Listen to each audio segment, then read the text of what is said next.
MMAWeekly.com, Damon Martin here with a very successful and very happy Cub Swanson. Congratulations, of course, on the win, Cub. I got to start off with this.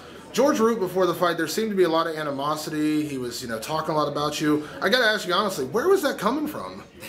It came out of the blue. As soon as the fight was announced, I signed my contract. I sent it in. I didn't say anything until it got announced, and they announced it while I was on my way to class. And during class, I got some water and checked my phone, and I had a Twitter message, and it was from Roop saying how he was going to whoop my ass. So I just responded with something kind of funny, like, it's not going to happen. And then it just started going back and forth, and started getting personal. We know you like the Twitter, though, so that was maybe a bad fight to pick, right? Yeah, just because normally I'm not one for trash talking, but I was just very confident in this fight. I knew that he would want, me and him both wanted the same fight, and I felt that that was my fight, so I didn't feel like it was a bad thing. When you add that emotional element into a fight, I know a lot of guys will tell me that it can serve as a distraction if you let it, but it can also serve as motivation. How did it fuel you? Because, I mean, at the weigh-ins yesterday, you guys were facing off pretty intensely, and it seemed like you guys really went after each other in the fight as well. Yeah, I wanted to get it.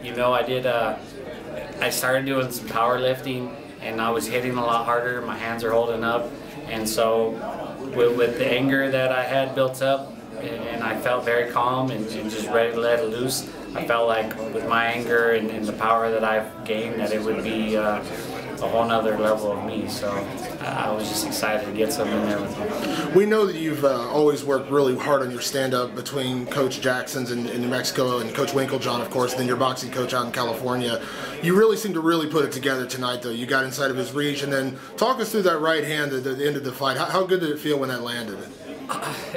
Man, it felt great. I was throwing a combination, and he just dropped during the combination. It's like one of the things I do. I wanted him to really lunge at me, and I was trying to sidestep just at a slight angle. And then as he adjusted, I was trying to get off like a few hit combination at awkward angles. And I knew that would give him trouble. But in the early rounds, I was having trouble getting away from his reach and really closing that gap. So once I did that and I threw that combination, it just landed beautifully. Last question I'll ask you, you've been a veteran. When you started fighting in the sport, I mean, there weren't even featherweights in the UFC. You were a very proud member of the WEC for a while. Now you're in the UFC. I mean, honestly, as much as you can tell me, I mean, how much does it mean to you to get this first win in the UFC and just get back on track? Because I know it means a lot to you. Yeah. It's just, I've always felt like, I was one of the best in the world at my weight class, and I felt like I could fight anybody and either win or at least put on a good show on any given day.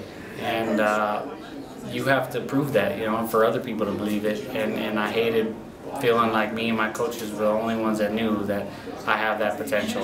And I always felt like I need to prove that and feel like that's what I need to do, and that's here in the big show.